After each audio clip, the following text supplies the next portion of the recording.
questions, but I'm just chilling. So you can ask me anything you want. Am I up? Okay.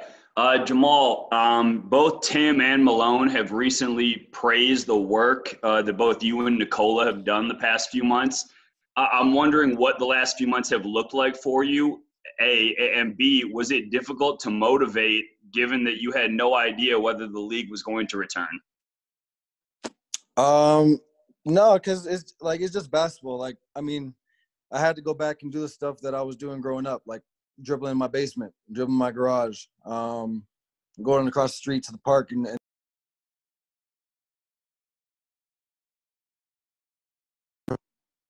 am I muted? A little bit. I'm sorry. That's all good. But yeah, I was saying, like, I just do things I used to do, like go around the block for jogs and dribble in the basement, dribble outside, go for a lot of walks, enjoy the weather.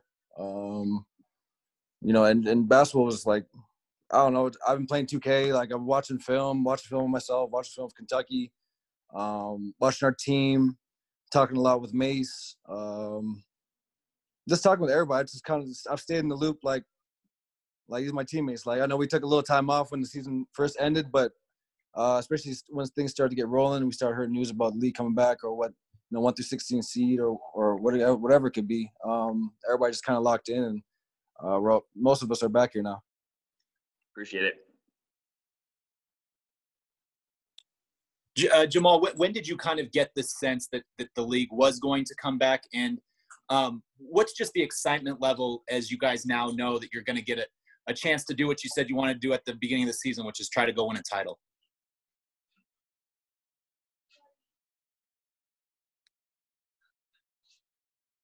You're muted again, Jamal. Goddamn, stop muting me, bro. No, just like we know we can go win the title, and me and Joker have been, in Denver this whole time. I've been working out even before the gym was allowed to reopen. I've been doing sand workouts. I've been doing in-home workouts like everybody has been doing. So I've stayed active. I've stayed busy, and I just can't wait to hoop. Like, right now we can't do any contact. We can do one-on-one stuff and some stuff with the coaches, but just being able to play one-on-one again, being able to scrimmage again, having that on my sight is really refreshing, knowing that I've been putting so much work in my body and a lot of my lower legs. Felipe's been killing me in the weight room. So just, it's paying off, though. It's just kind of like a summer vibe. Cool. Nick, don't mute me. I'm not muting myself again. Hey, Jamal, you said a second ago that you went back and watched some film from this season. Just curious what stood out when you went back and saw that film from your game, what you did over the first 2/3 of the year, where you excelled, where you struggled, and also from a team perspective.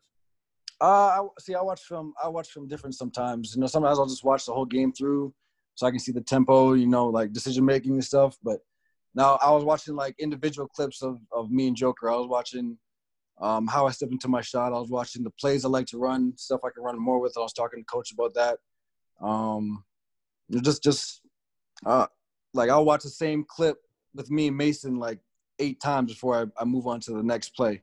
Just how he holds the screen, how he sets it, if the big is staying back, if I'm going to reject or if I'm looking to reject or if there's a cutter open, just like try to be really detailed and try to get a better aspect where I can be more efficient in my learning, efficient in my thinking. Like right now I'm shooting at a great clip in practice. So just those minor details are starting to pay off when I have so much time on my hands.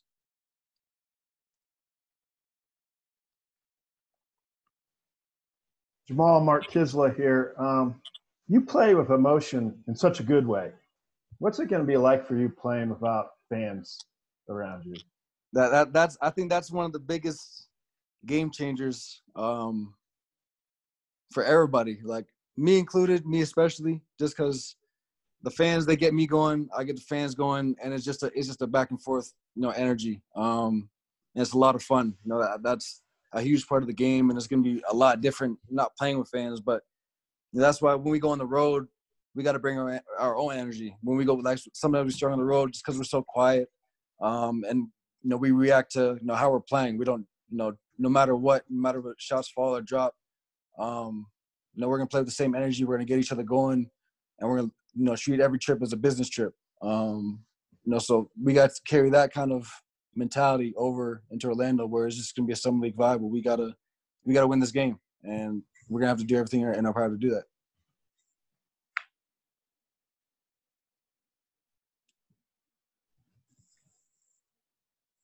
Hey, Jamal, Todd Romero from Altitude Sports.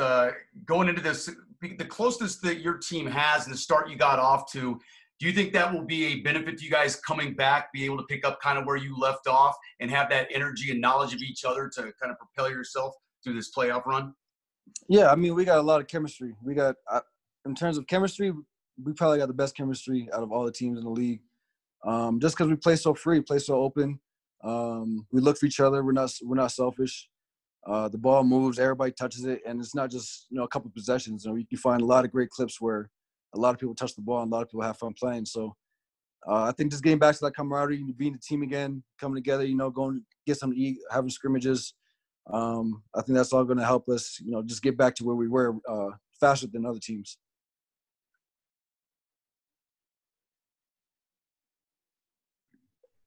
Hey, Jamal.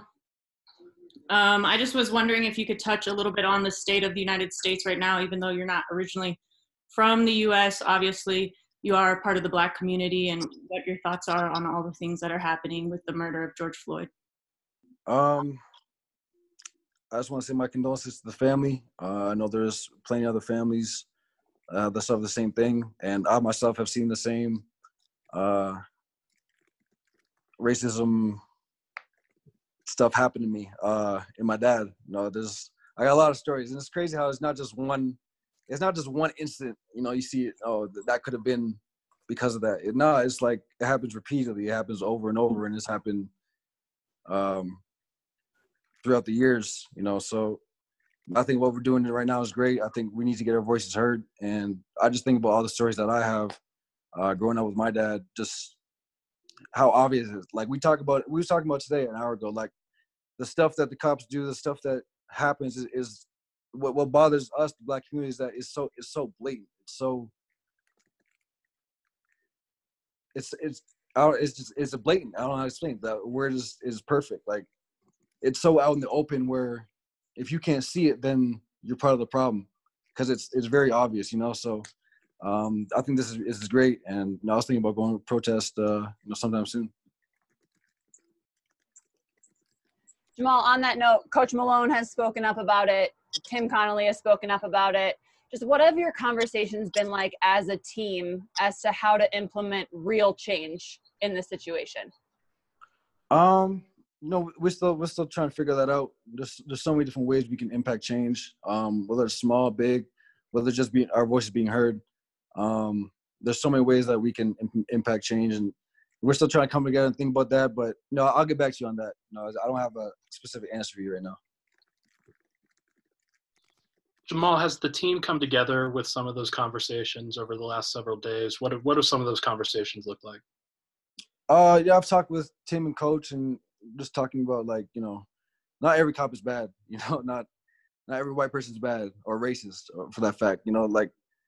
It's just that when things happen a certain way, in a certain inhumane way, injustice way, where it can't be just another death. It can't be just another anomaly, just another outlier of something that has happened, that it likely won't happen again. It's something that happens so repeatedly that it starts to get – people don't understand how much that really hurts, how much that affects people.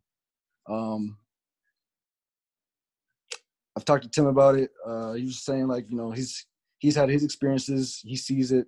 Coach sees it. We all see it. So it's just a matter of how can we move forward? How can we educate? How can we grow with this? Because it's a really big problem, and it's been a big problem.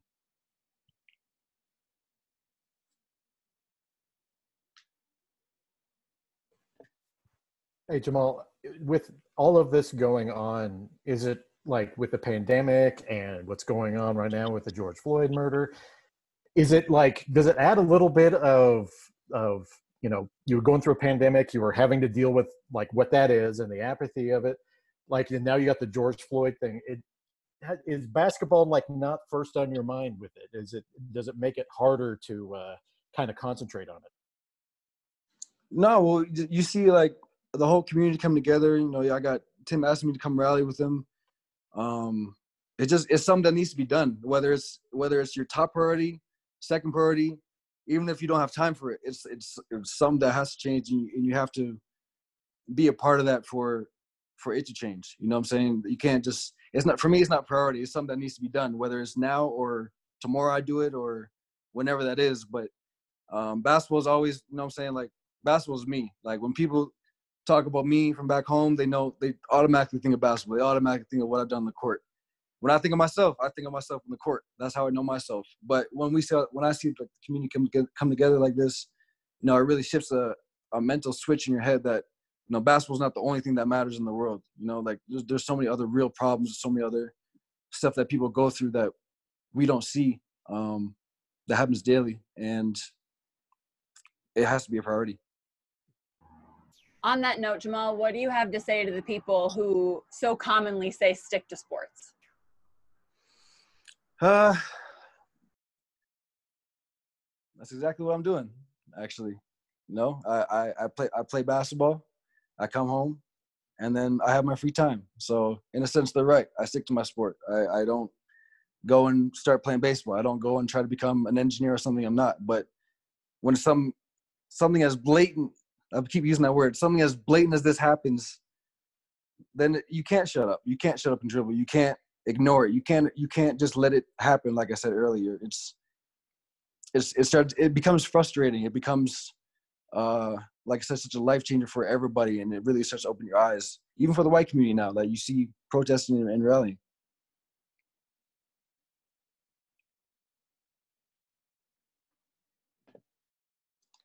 Go ahead, Thanks. Nate. Yeah, sorry, I saw that. Jamal, on Sunday, ESPN's going to premiere this documentary on Bruce Lee. And I know that's part of your story that we've heard a little bit about, but okay, see, perfect segue. How'd you know, man? How'd you know? But, you know, how much are you looking forward to that? And I'm sure you've seen a lot of the other stuff that he's done, but just take me through a little bit about what he means to you and why he was such an important character for your dad. He's just a mentality. Like, he's just a mentality. Like, I did a presentation for the team. Well, we all did presentations, but I'm just talking about my presentation. I was talking about meditation. I was talking about calming yourself down. I was talking about ramping yourself up. Every situation is going to be different. Every emotion is going to be a little different and have a different value. But there's always a right way to handle something. There's always a better way to handle something, and that goes into my game. That goes into my life. Like, when I'm thinking about basketball, you know, I don't want to look back and say, man, I could have put more work in. I could have made more adjustments earlier on. I could have done more. Shoulda, coulda, woulda. It's all about just being in the now, being in the moment. You know, what can I do on the court? When I miss a shot, can I change my body language? Can I talk more? Can I change some of my game where I can impact the game better? Like, it's all about being in the moment. It's all about making those adjustments quicker. It's all about being more efficient. And Bruce Lee was one of the shortest, strongest, quickest, most confident people in his sport. And then that translated into life. But in his sport, he was like Kobe. He was like a focused. That's why people look at me like, why do you like, you know, why Bruce Lee of all things? Why not like another athlete, you know, like a Tom Brady or something? Like, because Bruce Lee, it's fighting. It's like, I love grappling. I love fighting. I love all that stuff. And it brings a certain spirit out of you when you can put it to your best ability, knowing that it doesn't matter if you're the smallest person. It doesn't matter if you're the biggest person. My dad's shorter than me, and he busts my ass sometimes, and he's like, might over height. Yeah, might over height. It's just like, it's real stuff. And when you can look at that and you can appreciate, you know, the comments though that he had, no, it means a lot to me. So I can't wait to see that. Was it Sunday you said? All right. Jamal, getting back to the resumption of the league, I'm wondering what the flow of communication has been like between you and I believe Monte is your guys' union rep. Have you been eager to seek out information about the return? Has Monte been informing you guys about that? Or are you just sort of letting it play out and, learn about the format as news trickles out? I mean, there's so much news. Like, there's so much possibilities. I've seen stuff that I've never thought I'd seen, like pool play, 1 through 16, starting now, 5 games, exhibition games. Then why don't we just play games that matter? Then we do, you know what I'm saying, 22 teams. I don't really know. I'm just preparing for whatever's ahead because I don't care who we face. I just want to start playing again. Thanks. Jamal, you've talked about how mostly you've just been doing basketball right now, but I also heard that you've been cooking. Yeah. Tell me about that. What's the go-to dish? How did you pick it up? All the above.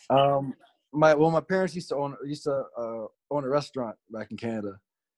So when I was a little kid, they would be busy at the restaurant. I honestly was just weighing them down. I was just the kid that they had to take care of while they was trying to make the money, and I had to be with them. So I played with my cars on the microwave, and they'd be moving me over so they can put something in there, tell me to go do some chores, go get the bread or something just to get me out of the way. But no, you pick up a lot of things, you pick up a lot of tips, and they show me a jerk chicken recipe, and it's literally I'll make pounds of that and eat it in like 3 days, which I don't think is good, but it's quarantine, so everybody gets a little cheap. But I've been practicing my rice. I've been boiling vegetables. Just I'm in the house alone, so you gotta keep yourself busy. Hey, Jamal, kind of a double-edged question here. The first one is, will Joker have another nickname of Abs? I hear that he's in this tremendous shape. Yeah, man. Hey, Joker got a little 4-pack. He got a little 4-pack to him. He got a little 4-pack. I love it. He lost. You remember like my first, not I would say my rookie year, but like probably the second year, how like skinny Joker was, where he started to you could start to see him put on the weight. Now it's like he put on a lot more, and then he took it. He just it's just gone. Like he just took it all the way off. So it's kind of weird to see him like this, where he's a lot more like athletic. He's moving a lot better. Like I said, we've been in Denver this whole time. Going to the gym every single day. It's me, Vlaco, Nicola, Will's been here a little bit, and Monte. So, I've been here the whole time, just working on my body. So, last part of that is you're a guy that's glass half full.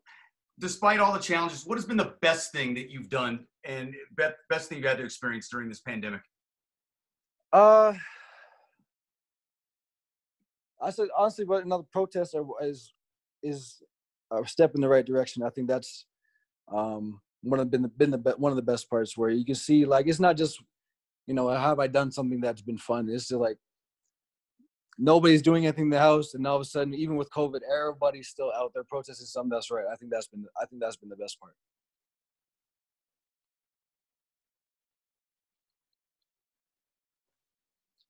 Jamal, there's been a epidemic of something that, aside whatever you can call this with this pandemic, is that people have quarantine hair. You got that too? Is the new style there part of that? Because I know I got that. My beard, I'm 23 years old, and my beard is almost connecting. I can say a lot more a lot of people, I don't know if my beard's better than Nick's. Nick's got a lot more oomph to him, but it's definitely coming together. I don't know if I'm gonna cut it either. I might just keep it all throughout the playoffs. Anyone else got anything else for Jamal before we let him go? I've got one more for Jamal. I just want to go back to earlier. You said you think you guys can win the title, and that's what we've heard Coach Malone say. That's what we've heard Tim say.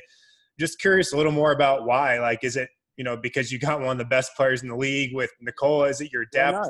Why not?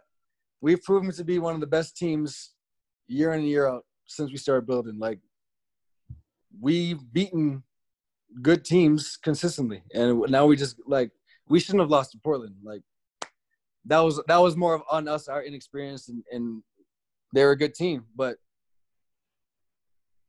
we don't think that there's a team that can beat us in the 7-game series when we're playing at our best. And for us, it's just to play at our best all the time. Like you said, like when we're in season, you ask us why do you think we lost today? I'm like, well, because we had a slow start. Well, because we couldn't stop one guy. Well, because we couldn't crash the boards.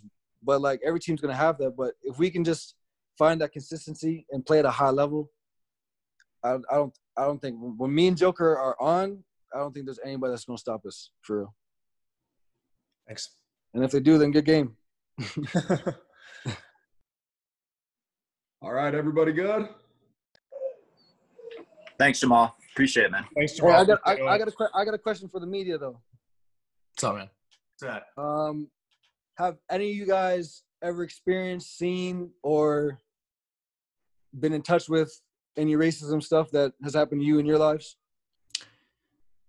Absolutely, for me, being Hispanic and being raised in a place where part of town where it was mostly Hispanics raised growing up. I mean, the word "spick" came up many times when I was younger. As I've gotten older, not as much, but certainly been a part of it. Not to the extent African Americans are, but I can tell you from experience how that stings and hurts when you hear that name and people judge you like that. That's for sure. Mm-hmm. Yes, growing up as Asian and being here, especially during the pandemic, is really bad. Recently, getting called a lot of names and on the streets, and people just yell at you. So. Yeah, my dad was imprisoned unlawfully last year during the season. He was put in jail, and he didn't do anything. So luckily, my family has connections with lawyers and the district attorneys, and they were able to get him out. But it was tough. There's like, he's got PTSD from it. I have it from it. It's real for sure. I mean, I think for me, growing up as a biracial woman, attending predominantly white schools my entire life, you know, I mean, I think when I was a little kid, I wore my hair in my afro all the time. And just as you get older and you're conditioned to see beauty a certain ways, you know, that's when people make fun of you for certain appearances. I think that 100% affects the way that you look at yourself. And I know that my dad he grew up in Oakland his entire life, and he's faced a lot of stuff and is kind of like, we were talking on the phone the other day, and he goes, he grew up in the 60s. He's like, how are we facing the same things today that I was facing when I was growing up in the 60s? And that was kind of pretty jarring statement to hear. Mine is just recognizing my privilege at a very young age, because I was the only white girl on a lot of AAU teams that I played on. And so seeing the way I was treated versus the way some of my teammates were treated was so eye-opening and just almost unbelievable, because you're muted. Did you realize it then, or did you realize it now? No, I realized it then. And it was like tough conversations with my parents, even, of like, why is that the way that it is? More so now that it still exists, for sure. Mm-hmm. Like looking back on those situations. But I was so fortunate to have what I had and to be given the opportunities that I had. But I also was around that often on the court, and the way that, especially parents, man, like the way that parents talk to or treat, and when you're in a competitive environment. I think Coach Malone talking about how when you're in a locker room, like you don't see that. You put on a uniform and like you're competing together. But especially when teams would lose, it was unreal, some of the things that people would say. So I was exposed to it. Yeah. Everything is good when you're winning. Yeah. And the two colors come out when you lose. Exposed to it, but definitely reflecting on it more now than ever. I'm older than your pops, so I could recite chapter and verse, but I keep one real simple. I moved to Nashville, Tennessee in 1969. The first sporting event my dad and I ever went to was a state basketball championship for blacks. In 1969 in Nashville, Tennessee, whites and blacks didn't even play basketball together. Yeah, that's crazy. It's crazy when you think it's not that long ago. Like, you know, it's not. It's not that long ago at all. For me, Jamal, it's the opposite. I think of all my experiences with law enforcement that went well, that maybe didn't have to. And maybe, you know, if I was black, would have gone differently. And the benefit of the doubt that I've been given my whole life. So It's hard not to see it now if we didn't see it before. You know, my dad's in his 70s, and he and I were talking about the riots that were going on in the late 60s and the protests. It's got lots really similar to what's going on right now in every city. And he told me something that stuck with me. He said it was easy for us to go out and protest and do what we felt was immediately actionable. He said the hardest thing for them to do was go out and vote. And he said, because that's how they got Richard Nixon in 1969.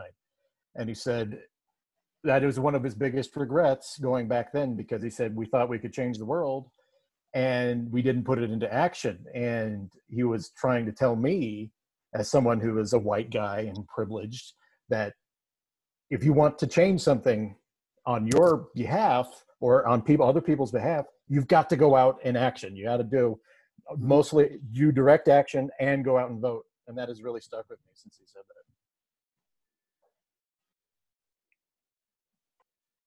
Anybody else? I've gone through countless. It's mostly with the cops when you see, like, they always want to. They go through this training. They go through this physicals. They go through, like, you know, the combat training and techniques, and I feel like they can't wait to use everything that they've learned, everything that they've been taught through the system. They can't wait to use that. They can't wait to use their power on the people, on the Black community, on people that they don't really think matter. That's why it's Black Lives Matter. And I just think they do stuff that is so blatant. They poke you, they jab you, they try to intimidate you, they try to make you do stuff under duress, under emotion. And it when people act a certain way, they use it as their excuse to do something. Mm-hmm. You know, like, I was driving with my dad and I was going to prep school, and my prep school is an hour away from where I live in Orangeville. And we were just driving. We were going 40. The speed limit was probably 45. And, you know, the cop was on our left, and he cut us off without signaling, made a right turn without signaling. And we were like, my dad was like, if that was us, if we were in his position, mm-hmm. cut him off, didn't signal, and then made another right turn without signaling, we would automatically get pulled over. Then we keep going. So we made the turn, and now the car is in front of us. My dad is cut off, and he's like, okay, well, if you're going to drive this slow, then I got to go over to the other lane, obviously common sense, and I'm going to pass him. Not without speeding, not with speeding, just going to cruise by him. And so obviously we go over to the left, we go past, whoop, whoop. What are the odds? We're sitting there like, if we pass him, this is going to happen. Watch. I'm like, okay, we pass him, guess what happens? So the guy comes up, says, can I see your ID? Why would you want to see my ID? What did I do wrong? You were tailgating. We were what? We were tailgating you? What do you mean? You just cut us off. And then, you know, it's a whole feud, and that's one example. Then there's me and my dad walking down the street at night. We just finished practice across the street, and we were just going to go for a walk. Just me and my dad. It's 9 o'clock at night. Whoop, whoop. Can we search you guys? Just me walking. Just 2 cops just come up randomly trying to search us. My dad's like, no, you're not going to search us. Why do you want to search us? You guys fit the description of so-and-so. My dad's like, were they Black? Did they say what they were? And it was just, you could see them hesitate, where they weren't prepared for that question, you know? They just want to do what they want to do, and they want to kind of use their force, and they were looking for a reason. It's just like, this stuff, the way they poke you and they want to make you react a certain way so that they can do what they want, is just so wrong, and mm-hmm. It's so blatant, like I keep saying. So those are my couple experiences. Thank you guys for sharing yours. I know it's not an easy topic, and it's something that we're going to have to get used to, but I appreciate you guys really sharing that with me. Thanks, Jamal. Thanks, Jamal. Thanks so much. Look forward to seeing you play. Yes, sir. Thank you. Thanks, Jamal, man. Thanks, Hey, Mom. Jamal, you gotta, if you don't mind staying around for 2 seconds, I got one more. Have you ever had these sorts of conversations with Malone before this instance? And if not, do you feel like, this current situation, do you feel like it might be a turning point for those kind of conversations to be had either within your locker room or particularly or specifically with Malone? I think we're all gonna come together and talk about it. Once we can all come together and talk about it. So we're just waiting on that. We want to come up with ideas. We want to suggest things. We want to have these conversations because we want change. And I'll definitely be a forerunner for that. It's just, like I said, we're in a difficult spot where there's COVID, we got the pandemic, we got the protests, we got a season that we still got to prepare for. So it's just a lot going on, but. Like I said, there's definitely something in the future for us to do and have a discussion about. Thanks. Thanks, Jamal. All right, thanks everybody. Thank you, Jamal. Appreciate you guys. Take it easy. Appreciate you guys. Thanks, Jamal. Thanks, Jamal.